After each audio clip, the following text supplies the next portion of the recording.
All right, ladies and gentlemen, welcome back to another episode of Cafecito and Canes. With me here, you guys all know him by now, recruiting insider, David Franklin. How's it going, my friend? I am fantastic, bro. How about you? Doing great, man. It's a nice. I love these victory weeks that we kind of reminisce on what happened on the weekend.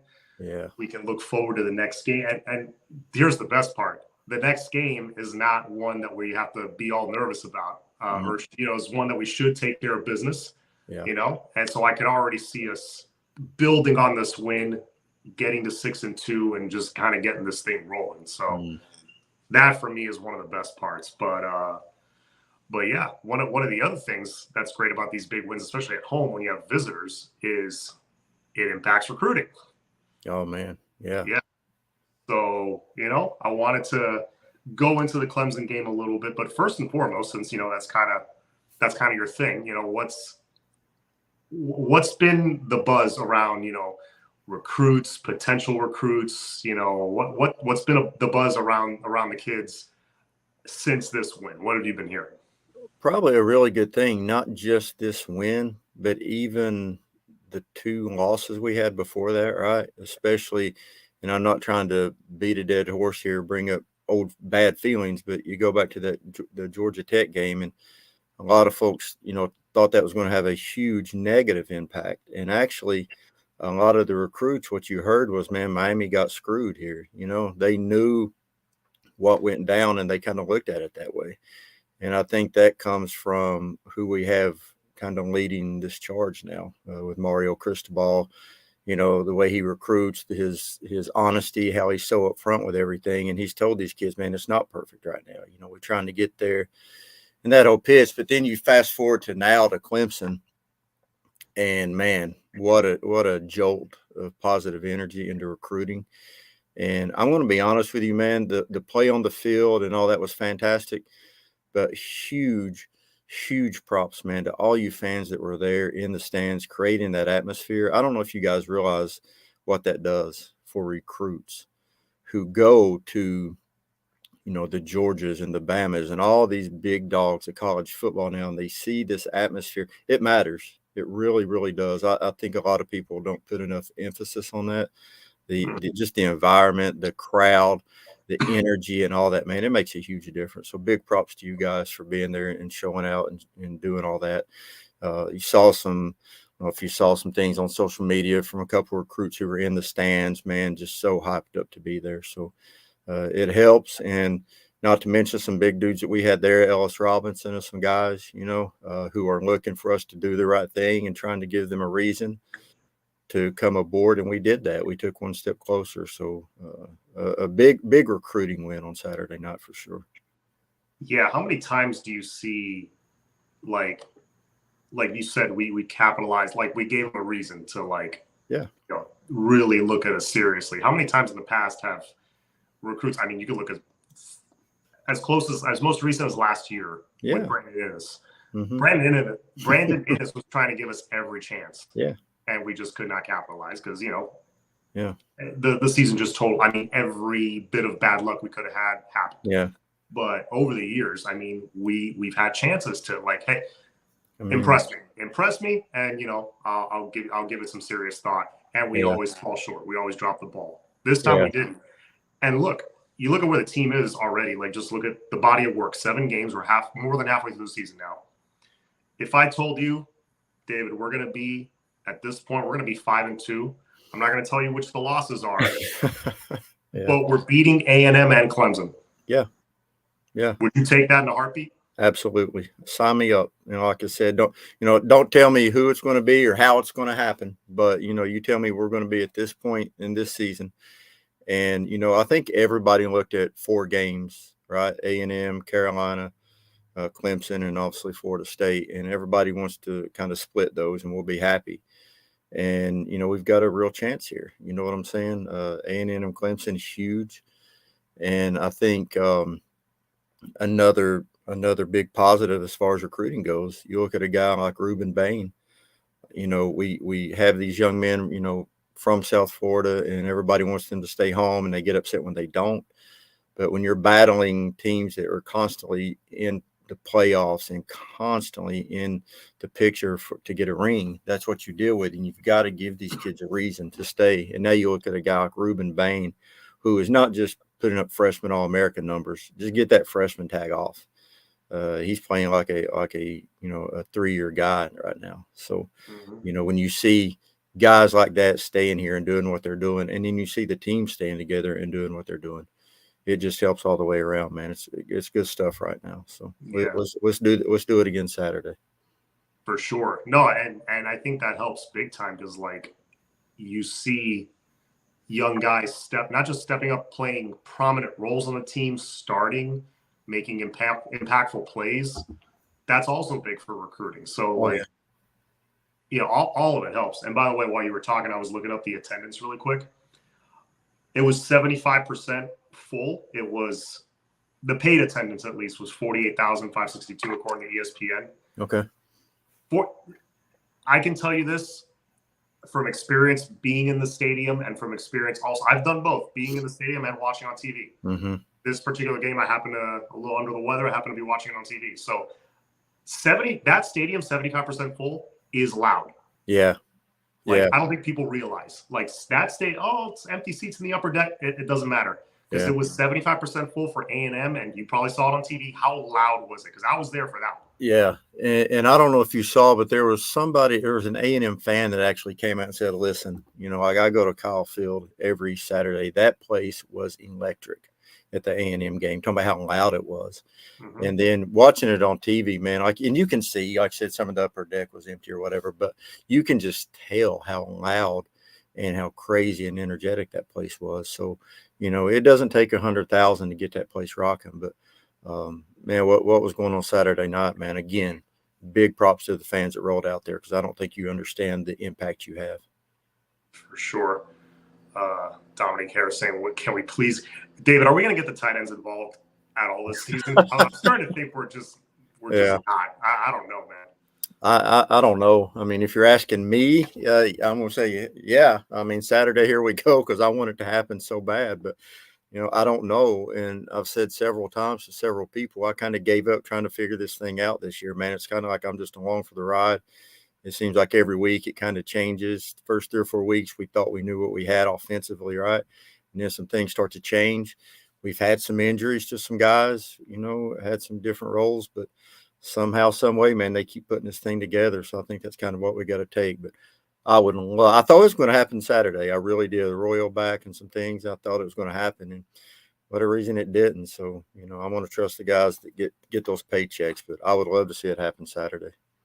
Yeah, a lot of fans are complaining about it, and rightfully so. Sure. It's a good safety blanket. It's a good option for TBD and whoever's at quarterback. I think but so too. I think part of it, look, we're installing a new offense. I think this is just my feeling. I don't think the offense, like the entire 100% of the playbook, is fully installed yet. That takes time. Yeah. And I think there's layers to it that aren't quite that they're not quite comfortable with yet. I think the tight end packages have something to do with that. And remember, the tight ends weren't healthy like the entire offseason. You know what I'm saying? So I think, you're just now getting a Royal back.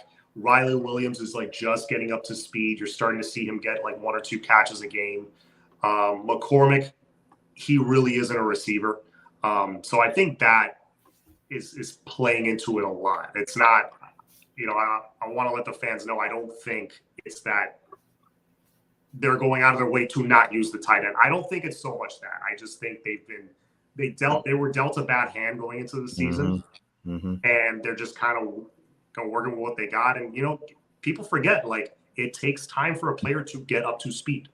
It does. And I think there's a lot of that going on across the board, actually, on offense, from, injuries to guys just not, new playbook, new system, some guys just not doing what needs to be done in other areas and things like that. So not getting the time on the field that we would like to see as fans. But one thing we know, you've got to do things a certain way. And once you do, you kind of get involved. So, we'll see what happens Saturday, man. But again, I'm just kind of along for the ride this season. I kind of figured that out week 3 or 4, man. As long as we get that win, bro, I don't care who's doing it. If it's 20 points, 2 points, overtime, whatever.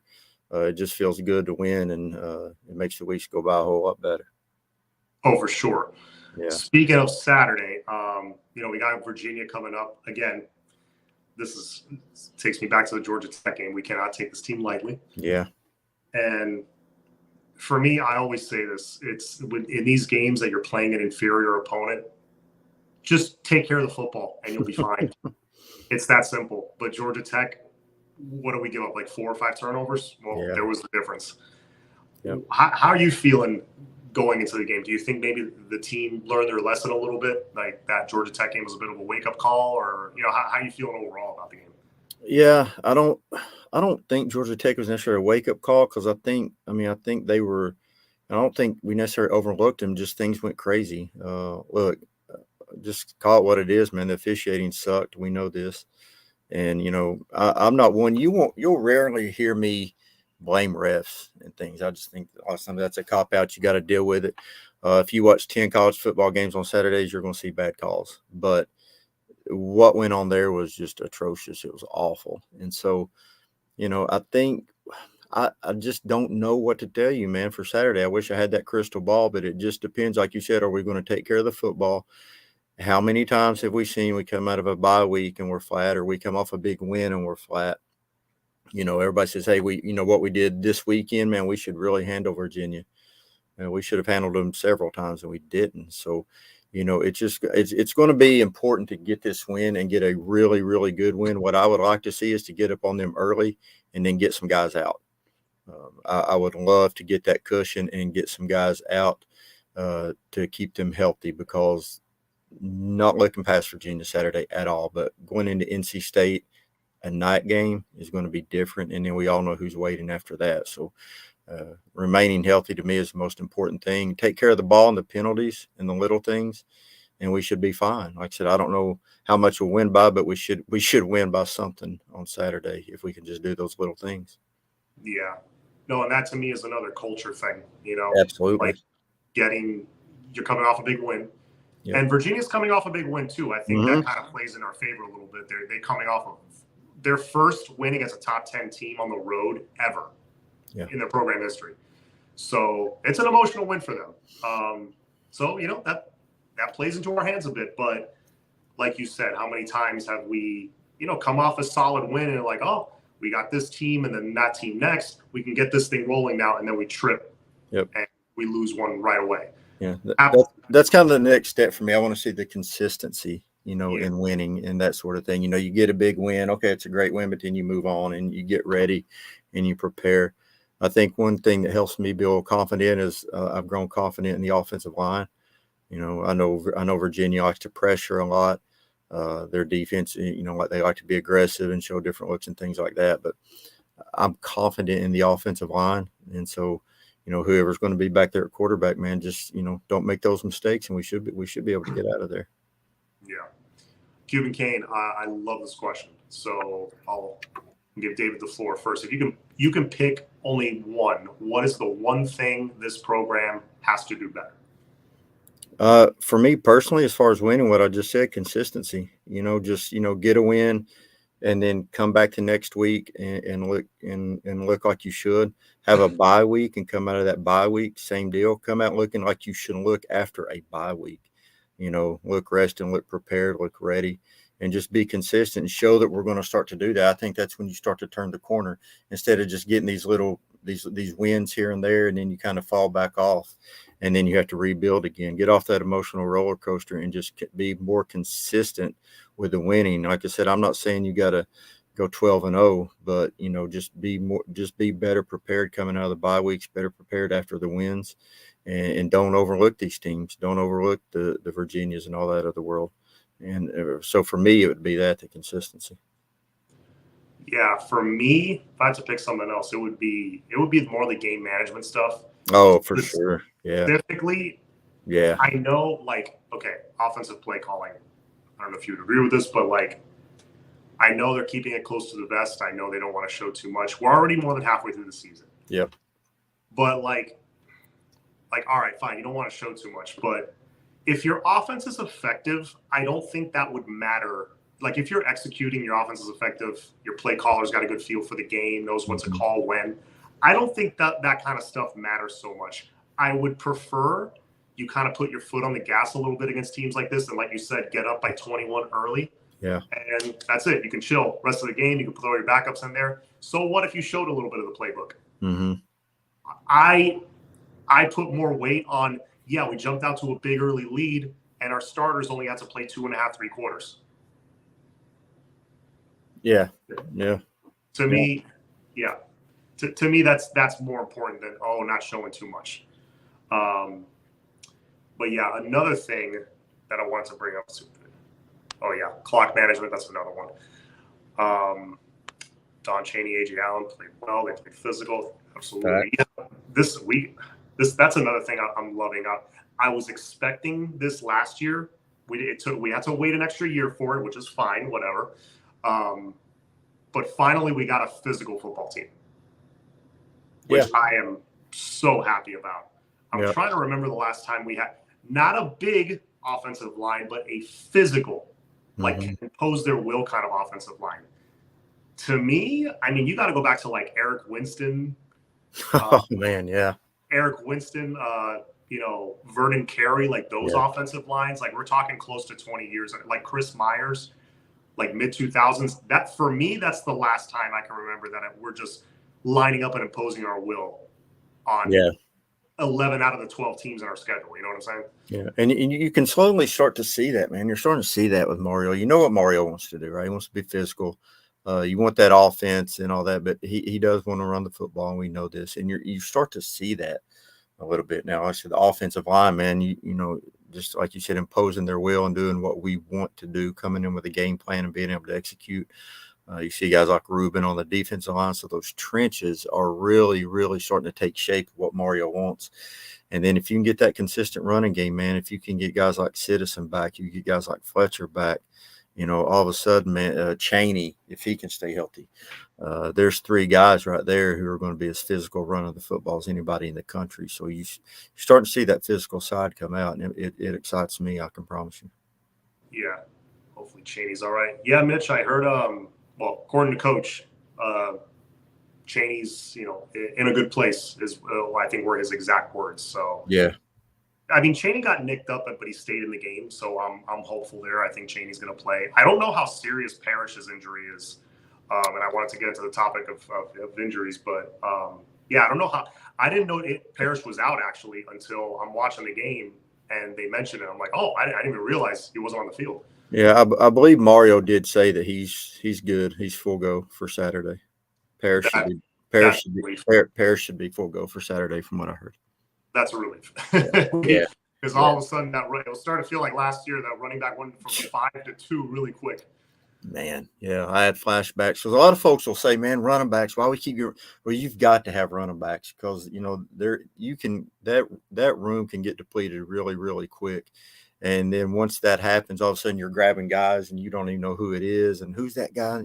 You've got to have those dudes constantly. You know that whole running back by committee thing is huge. You know, you'd like to have that one guy that can do those things, but you've got to have other guys that can come in there, man, because that can take it. We've seen that happen here before, so we don't want to go down that road.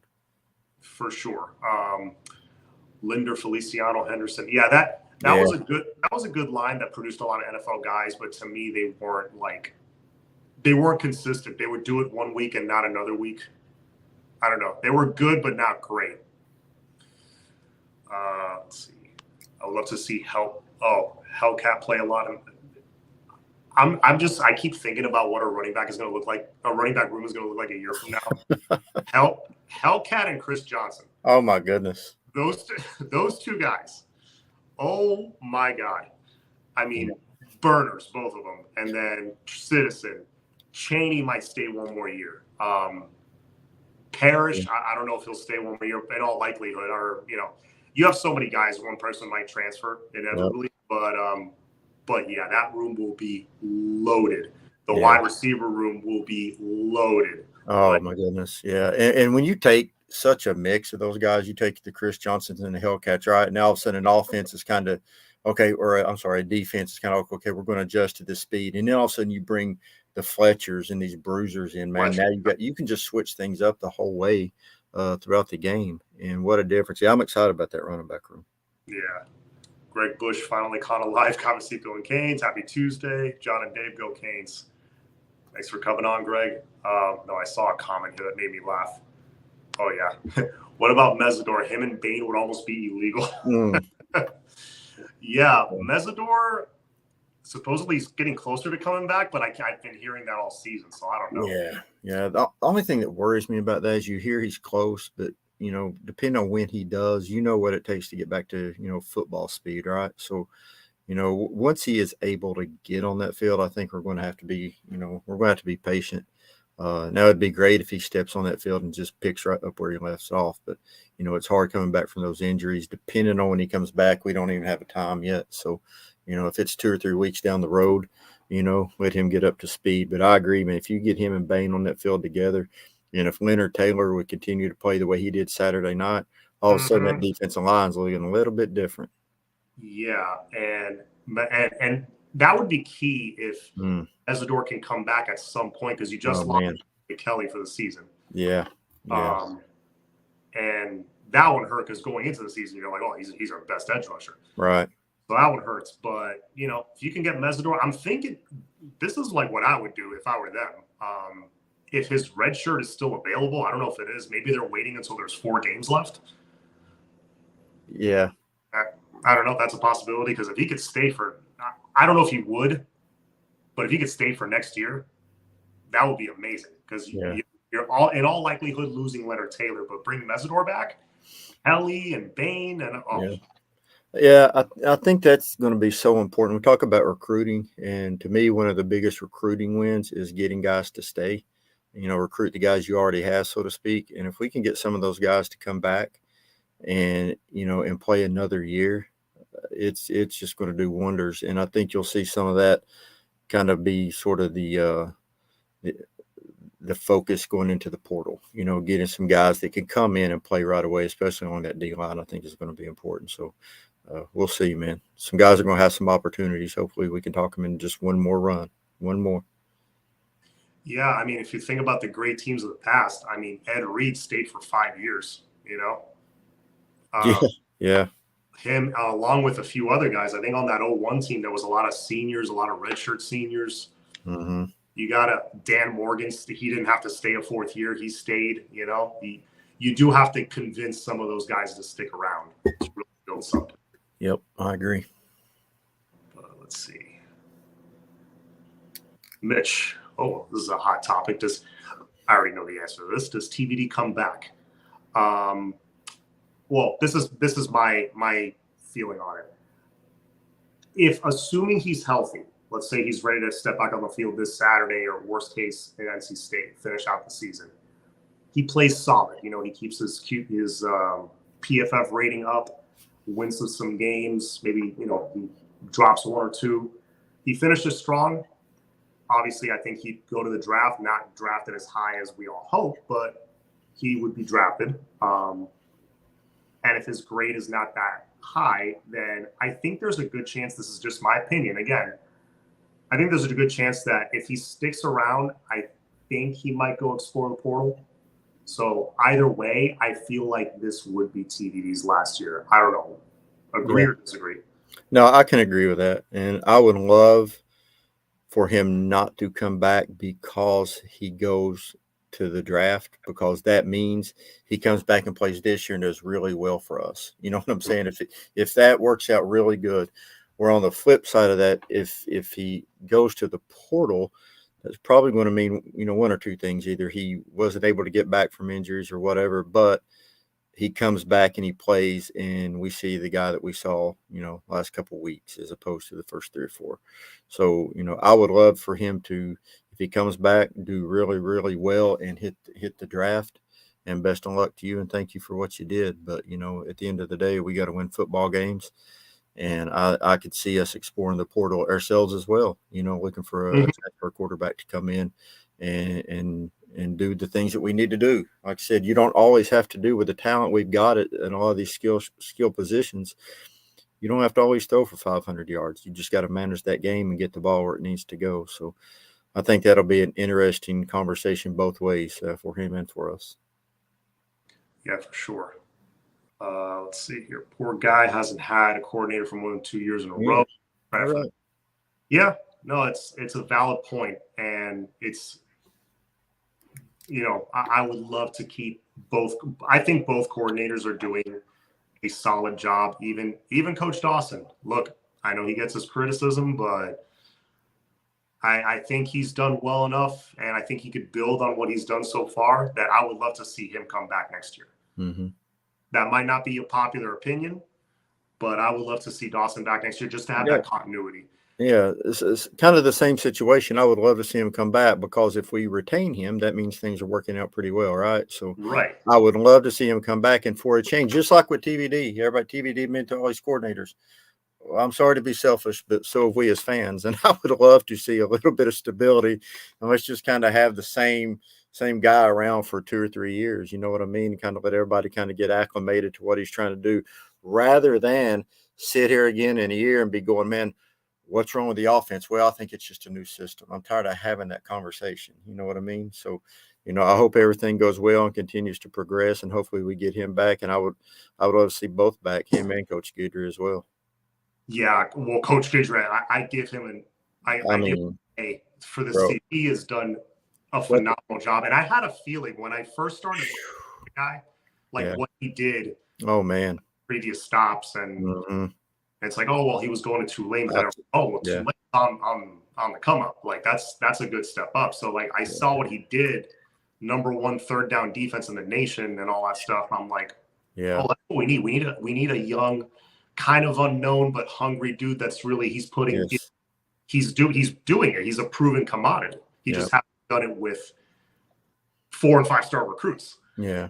I think it's amazing where you can actually just sit and watch and actually see the improvement in some guys on that side of the defense since he's been here. There are some guys just flat out playing better football since he's been here. And it's so great to see what he did on Saturday with that defense, adjustments and things like that. I thought it was a thing of beauty, man. It was nice to see those adjustments made where lots of times we don't.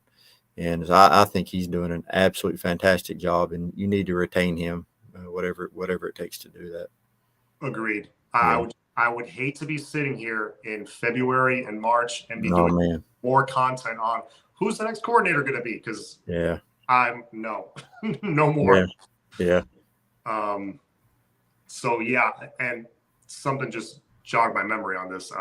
But I didn't tell you before, but this is something I did want to bring up to you just to get your opinion on it. Yeah. Coach Salavea. I know that's a popular topic, because that's the position we're lacking in recruiting or whatever. We haven't landed that big D tackle. Well, we did, but then lost him to FSU.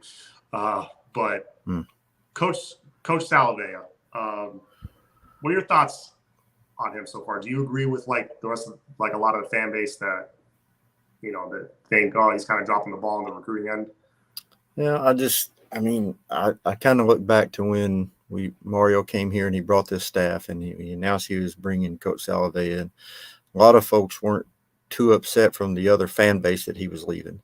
And the big thing seemed to be his recruiting. And I'll be honest with you, I didn't know a lot about him. I don't follow Oregon football that close. So I just sort of took it with a grain of salt. And the numbers don't really lie.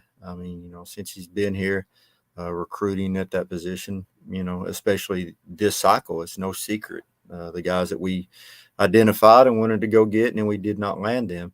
Now, I have also heard on the flip side of that he's an excellent teacher. I heard he's a very aggressive coach. I heard he's an on-hands coach. I heard he knows what he's talking about. It is for whatever reason, if there's a disconnect there with recruits, but I know in this day and age of NIL money and things like that and chasing the bags and all that jazz, it's tough. It really, really is.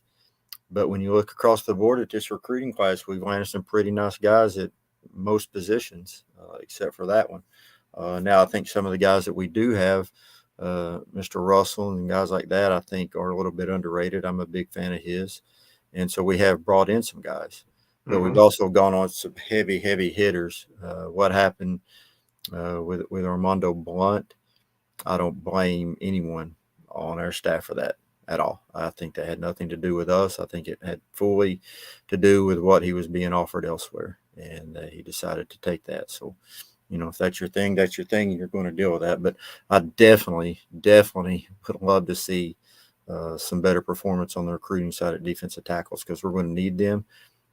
Now, I think that's a position we go after aggressively in the portal. And I said that earlier. And I think you want to do that. I'm not saying that we're not going after these recruits, but I think it would be fantastic to land, let's just go crazy and say we get 3 or 4 defensive tackles in the portal, and we get 3 or 4 guys that can come in with game experience who can play right now is needing a year. Not everybody is a Reuben Bain when they show up to college. So as opposed to bringing in some guys at a position of need that are going to need a year or two to develop, you bring in 3 or 4 guys that can go right now, and then you let those guys develop as they need to. So, hopefully that's the plan, and that's kind of where I'm at as far as his whole position group goes on the recruiting side. Yeah, and you touched on something, which is why I wanted to bring it up. Yeah, it might be lacking on one end with the recruiting, but I feel like he's been a solid developer. This is year 2 of him now. Yeah. He tackles played all right last year as one of the bright spots last year. And this year, Jared Harrison Hunt has really stepped up his game. Leonard Taylor has really started to come into his own finally, be more consistent. I feel like as far as performance on the field this year, D tackles have done a solid job. Yeah. So, I can't argue that. And like I said, that I have heard that from a couple folks actually, that he's a good football coach. Let's just put it that way. I just don't know. There's obviously something going on with the recruiting side, and it's hard to believe that his position would be that so far down recruiting when you have a guy like Mario Cristobal as well as a guy like Jason Taylor on that defensive line. So, but for some reason there's something there. I don't know what it is. I'm not inside those 4 walls, but there's definitely something. I would definitely like to see that addressed and fixed. For sure. No, me too. And then you got, in comparison, the position right next to him, defensive end. Jason Taylor's killing it. Yeah. We heard, we all were talking, and this whole thing is going around, man, best defensive line group ever. That's what we're going to recruit this year. You've literally almost done that with just that other end of the line, the defensive end. I mean, that haul right there is just an elite group. And you just add 1 or 2 guys on that defensive tackle, and all of a sudden it's looking really good. But I do like the guys that we have at that position that we recruited. Hopefully we hang on to them. And I think we've got some good guys there. So, like I said, I think the portal is going to be very, very important this year. Yeah. Portal is going to be important for D tackle. I think for safety. Yep. Losing both guys. So, you're bringing in, you don't want to depend on Zaquan Patterson to be a day 1 starter. So, yeah, safety is going to be a position of need in the portal, and quarterback in all likelihood. But aside from that, I think we've layered some pretty good classes that I don't think you need to add much in the other positions. Yeah. So want to kind of end it with this. Chris Gahn says, I want to say congratulations to Dennis Erickson in the Ring of Honor. Absolutely. Yeah. Long overdue, in my opinion. You know what? I almost felt stupid when I saw that happening Saturday, because I went, wait, what? That's not a thing? I'm like, no, they're not. Wow, they're really not in there yet. And I kind of did the same thing. I was like, man, let's go ahead and do that before the game even. Let's do that right now, because that's way, way past due. I was shocked it hadn't been done already. Way overdue. Yeah. But I was going to say, especially for Jimmy, but really for both guys. I mean, Dennis Erickson, all he had is flaws. He won 2 championships here. Yeah, man. So, big congrats to them. Absolutely. We'll be seeing that Ring of Honor, hopefully, the next 10, 15, 20 years grow and grow and grow. And it's not, pretty soon it's not going to be big enough. The stadium's not going to be big enough to fill it all. So I would love to see that. Yeah. But, no, David, I didn't want to, keep you on too long, but, thanks for coming on again. Always love talking. Cool. Man. I could do it for hours, but anytime. But, we got yes, it's a 2-5 Virginia team. Yes, they're not very good, but this is a big one. Yeah. Stay on track. Take care of the football. Stay focused. Get this win. Get to 6-2. I think is extremely important. Yeah, you're going to need that momentum as well, I think, going into that NC State game. Again, not trying to look past anybody, but that is going to be a huge game at night. that place gets it. They get cranked up at night, and Oh so yeah. and that right before we know who's waiting after that. So I think this game, to me, the big important thing is to get up early and get some guys out, and we'll stay healthy. Yeah. I remember, do you remember the '04 game where Devin Hester took the opening kickoff back against them? Mm-hmm. That place was so loud right before the kickoff. It Yeah. got quiet real quick. But I remember Yeah. NC State, they were like, they were unranked. They were like a scrappy, decent team. They had great defense. And yeah, before the game, it got so loud. So yeah, I'm Yeah. well aware of the atmosphere there. Yeah, I could watch Devin Hester highlights over and over all day long. I do it from time to time. I'll just go in. He's one of my top 2 or 3, if not top Canes of all time. I'm just a huge Devin Hester fan. Just the way he just impacted games, man. Like you said, he would get that, man. And as soon as he was gone, if it was at home, the place exploded. If it was on the road, it just took them out. So just the way he impacted games, I thought was so huge. Yeah, for sure.